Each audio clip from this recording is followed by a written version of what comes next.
Viele von uns kennen das. Am Meer fühlen wir uns entspannt und denken nicht mehr an unsere Sorgen und das, was uns stresst.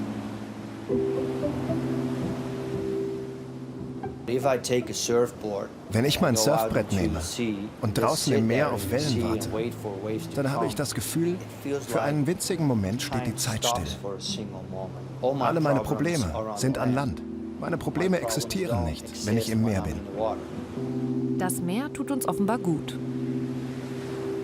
Doch woran liegt das? Welchen Effekt hat das Meer auf unseren Körper und unsere Psyche? Und ist das Meer wirklich so eine Art Superpower, die Schmerzen und Krankheiten lindern kann? Um das herauszufinden, mache ich später bei einem Schmerzexperiment mit und bei einer Surftherapie. Aber jetzt treffe ich erstmal Ben. Er hat schreckliche Dinge erlebt und das Surftherapieprojekt Survivors gegründet, um seine posttraumatische Belastungsstörung zu bekämpfen.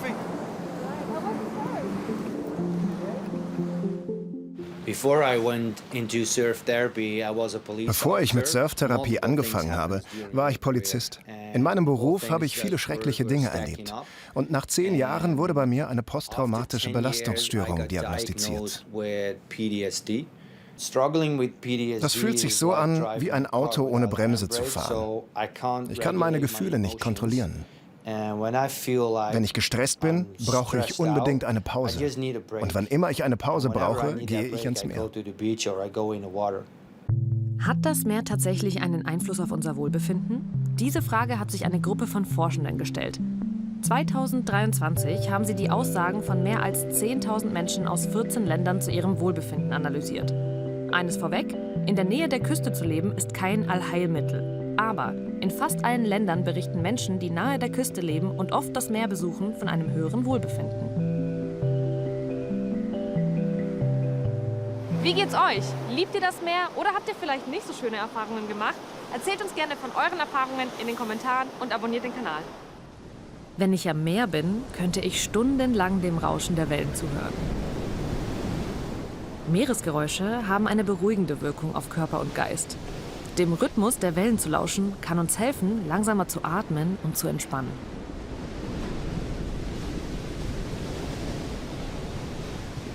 Aber kann das Meer auch Menschen wie Ben mit schweren psychischen Leiden helfen? Und wie soll das funktionieren? An der Surfschule treffen wir Susanne Kahndorp, die betreuende Traumatherapeutin. Sie leitet uns heute an. Okay.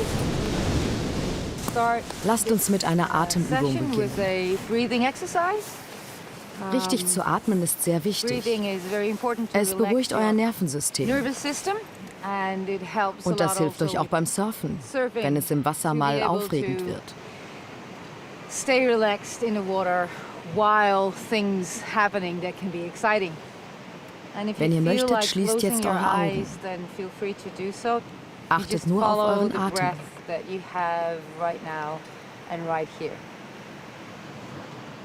Atmet langsam ein und durch die Nase wieder aus. 3, 2, 1. Als ich zum ersten Mal zur Surftherapie kam, hatte ich Angst, viele wütende Menschen zu treffen. Menschen, die gar nicht hier sein wollten. Aber bei Survivors war das Gegenteil der Fall. Alle wollten hier sein.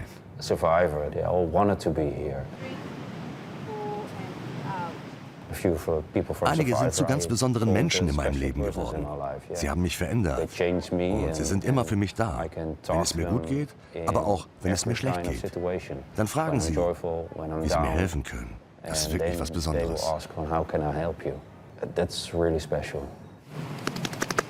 All good? Do it. Yes? Okay. Thank you very Vielen much. Dank. Alles gut? Ja, jetzt musst du mir nur noch zeigen, wie man surft. Mach ich. Am Meer kann ich so richtig tief durchatmen. Und auch das ist gut für den Körper. Die Salzpartikel in der Luft lassen die Schleimhäute abschwellen.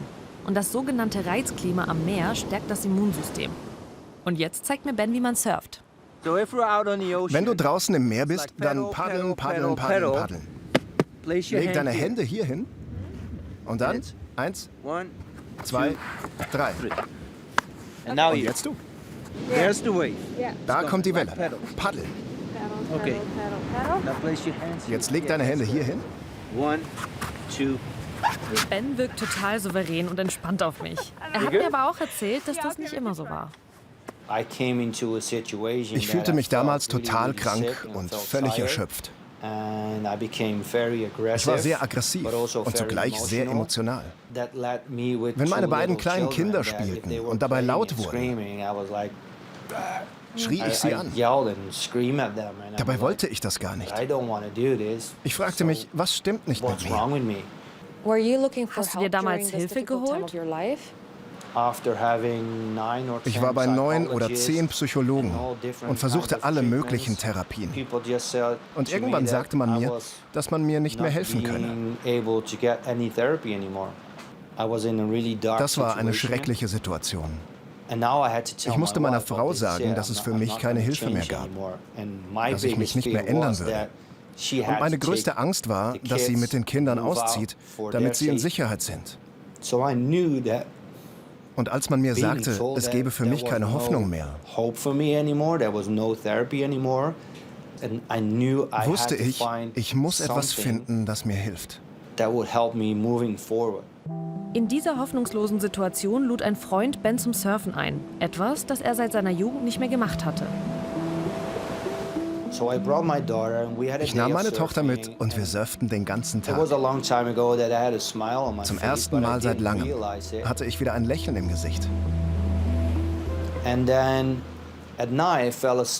dieser Nacht hatte ich keine Albträume. Ich schlief gut und das ohne Medikamente. Am nächsten Tag fand ich dann einen Dokumentarfilm über Surftherapie. Und vom ersten Moment an musste ich weinen. Eine ganze Stunde lang. Denn zum ersten Mal, seitdem ich meine Diagnose bekommen hatte, sah ich Menschen, denen es genauso ging wie mir, die genau beschrieben, wie ich mich in diesem Moment fühlte.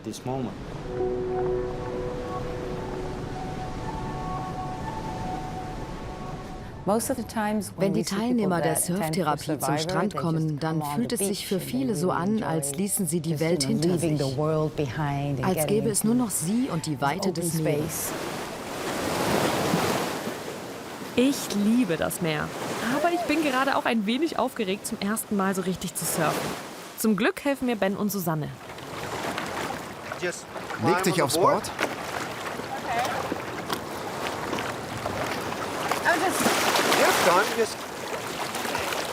Ich halte das Board. Ein bisschen mehr zu mir. Wenn du dich bereit fühlst, schiebe ich dich in eine Welle. Da kommt einer.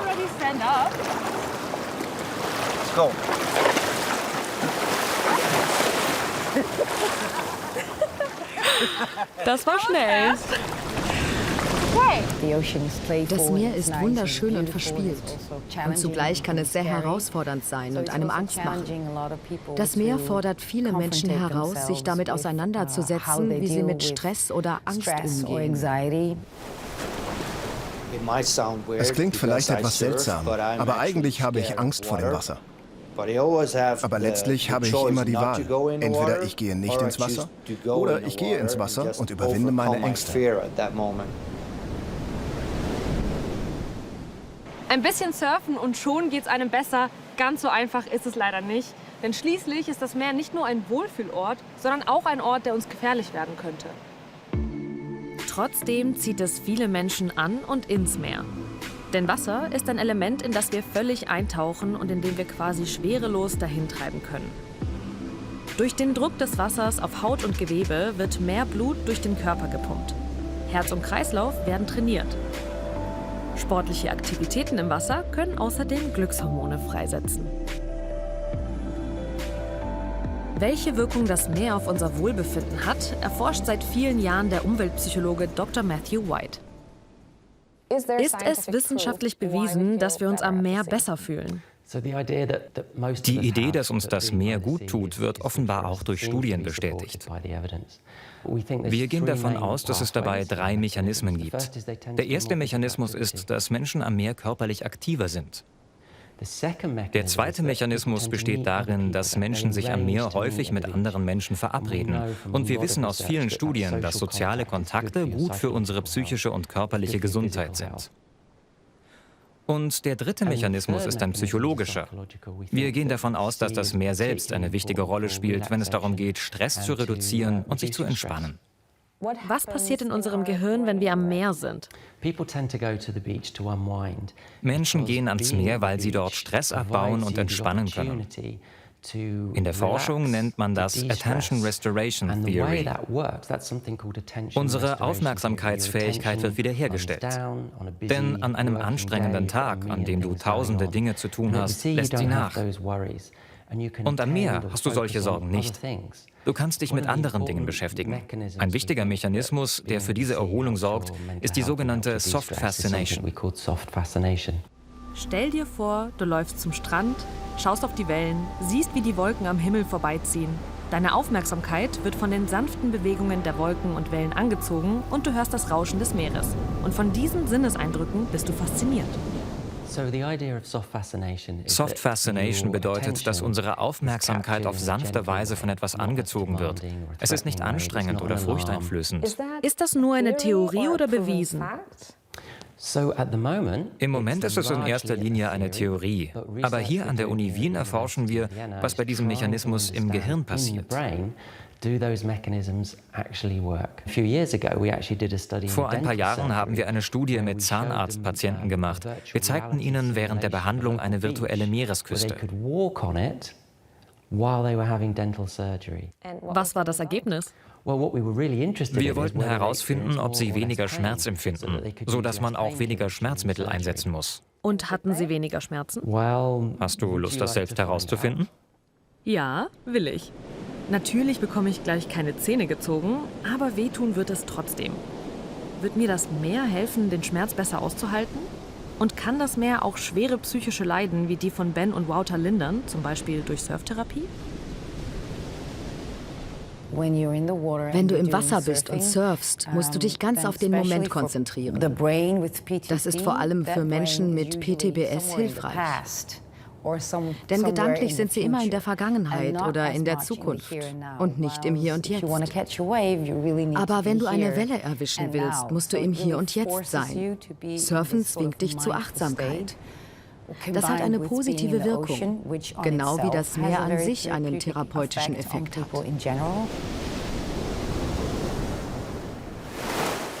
Das sind schwierige Wellen.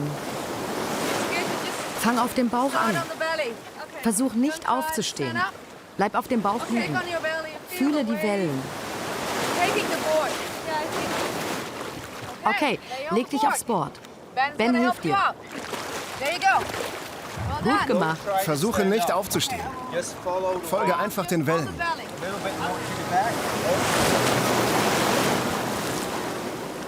Ich gebe dir eine kleinere Welle. Du schaffst das. Ich bin bei dir.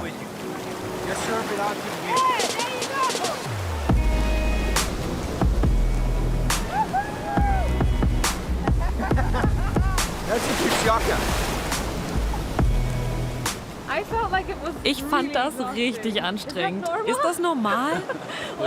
Unter diesen Umständen auf jeden Fall. Was hilft in so einer Situation? Manchmal wusste ich gar nicht, wie mir geschieht. Da waren die Wellen und der Wind und dann noch eine Welle und noch eine. Ich wusste gar nicht, wie ich zur Ruhe kommen kann. Genau. Bei der Surftherapie kommt es auch nicht darauf an, dass du die perfekte Welle surfst. Was wirklich wichtig ist, dass du lernst, herunterzukommen. Dass du herausfindest, was für dich machbar ist. An diesem Tag und in der Situation, in der du dich gerade befindest.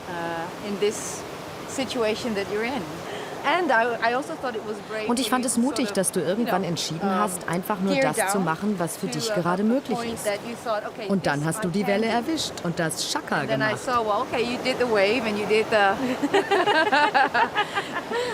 Ich fand's richtig anstrengend. Es hat mich fast ein bisschen überwältigt, wie anstrengend das war. Aber das Atmen mit Susanne hat mir definitiv geholfen, nochmal so klarzukommen zwischendurch. Vor allem fand ich es aber richtig spannend zu sehen, wie Ben und Wouter einfach Spaß hatten.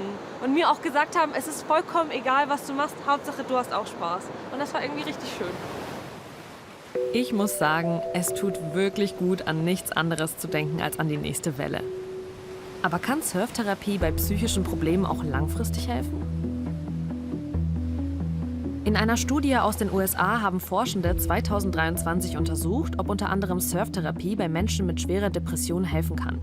Die Teilnehmenden waren 96 Militärangehörige mit schweren Depressionen. Begleitend zu ihrer normalen Therapie und Medikation nahm die Hälfte der Teilnehmenden 6 Wochen lang an einer Surftherapie teil. Die andere Hälfte machte zum Vergleich eine Wandertherapie. Das Ergebnis? 74% der Teilnehmenden hatten auch 3 Monate nach der Surftherapie keine schwere depressive Störung mehr. Bei der Vergleichsgruppe aus der Wandertherapie waren es immerhin 47%. Die Forschenden dieser Studie nehmen an, dass der positive Effekt auf mehrere Faktoren zurückzuführen ist. Auf den sozialen Faktor in der Gruppentherapie, die körperliche Aktivität in der Natur und beim Surfen spielt zusätzlich der Faktor Wasser eine Rolle. Sportliche Aktivitäten an oder im Wasser haben offenbar eine größere Wirkung als an Land. Die Studienergebnisse klingen sehr vielversprechend und trotzdem ist noch mehr Forschung nötig, denn Surftherapie ist ein relativ neues Phänomen. Aber wie sehr hat Ben das Surfen geholfen? Hat Surftherapie dir geholfen, deine PTBS loszuwerden? Nein. Da muss ich ehrlich sein. Surftherapie ist zwar eines der besten Medikamente, das ich je in meinem Leben genommen habe, aber ich bin mir bewusst, dass ich immer noch mit PTBS zu kämpfen habe. Aber in der Surftherapie habe ich alle diese Techniken gelernt, die mir jetzt helfen. Und deshalb werde ich nicht noch einmal zu einem Risiko für meine Familie und die Menschen um mich herum. Das Meer ist meine Sicherheitsleine. Egal, was für schreckliche Dinge in meinem Leben passieren. Ich weiß, das Meer ist immer für mich da. Und es wird immer Hoffnung für mich geben.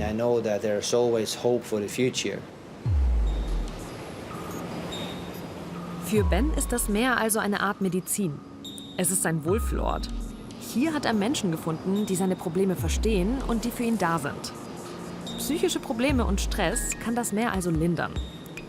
Und wie sieht es bei körperlichen Schmerzen aus? Es wird Zeit für mein Schmerzexperiment.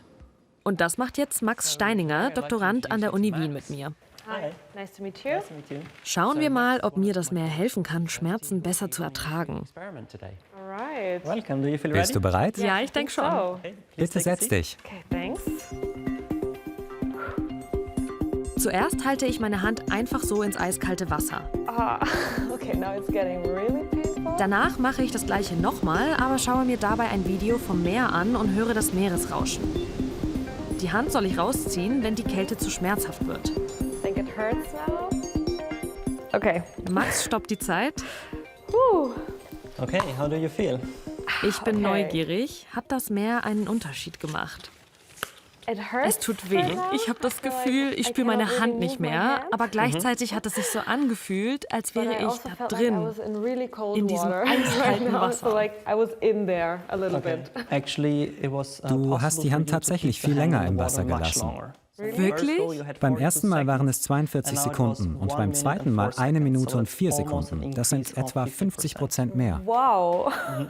Das habe ich gar nicht gemerkt. Das heißt also, ich konnte den Schmerz besser ertragen, weil ich das Meer gesehen habe? Genau. Mein kleines Experiment ist natürlich nicht repräsentativ. In der Originalstudie haben die Forschenden 2 Gruppen untersucht. Eine Gruppe hatte eine ganz normale Zahn-OP. Die andere Gruppe trug während der Zahn-OP eine VR-Brille und sah währenddessen eine Meeresküste. Nach der Behandlung fragten die Forschenden sie nach ihrem Schmerzempfinden. In der Studie berichteten die Teilnehmenden, die die Meeresküste gesehen hatten, von weniger Schmerzen als die Gruppe mit der normalen Zahn-OP. Und nicht nur das. Auch die Zahnärzte berichteten, dass es leichter war, diese Patienten zu behandeln, weil sie entspannter waren. Ist es möglich, dass es nur ein Placebo-Effekt ist, weil Menschen wissen, dass sie sich am Meer besser fühlen? Das ist möglich. Deshalb hat Max eine Studie gemacht, in der er genau untersucht hat, ob es ein Placebo-Effekt ist. In dieser aktuellen Studie haben wir die Patienten nicht nur nach ihrem Schmerzempfinden gefragt, wir haben außerdem ihre Gehirnaktivitäten im MRT untersucht. Bei Max' Studie wurde einer Testgruppe zwar nicht das Meer, aber vergleichbar ein großer See gezeigt. Eine andere Testgruppe schaute auf eine Stadt. Und die dritte Testgruppe sah einen Innenraum. Mittels MRT-Aufnahmen des Gehirns konnte Max' Team tatsächlich zeigen, die Gehirne der Testgruppe, die auf das Wasser schaute, zeigten weniger Schmerzsignale. Die Gehirnaktivitäten, die wir sahen, waren ganz anders als bei einem Placebo-Effekt. Deshalb sind wir uns sicher, dass es kein Placebo-Effekt war. Die Gehirnaktivitäten glichen vielmehr denen, die wir aus der Achtsamkeitsforschung kennen. Die Teilnehmenden konzentrierten sich weniger auf den Schmerz und mehr auf die Natur. Hat das Meer also eine therapeutische Wirkung? In der Zahnarztstudie war es ja nur eine virtuelle Realität. Befänden sich die Patienten wirklich am Wasser, wäre der Effekt wahrscheinlich viel größer. Wir raten niemandem, der krank ist, seinen Doktor stehen zu lassen und einfach ans Meer zu fahren. Aber das Meer könnte eine ergänzende Therapie sein. Denn es hilft, Schmerz zu reduzieren und ist gut für die mentale Gesundheit. Und warum sollte man diese therapeutische Wirkung des Meeres nicht nutzen? Vor allem, wenn es gratis ist.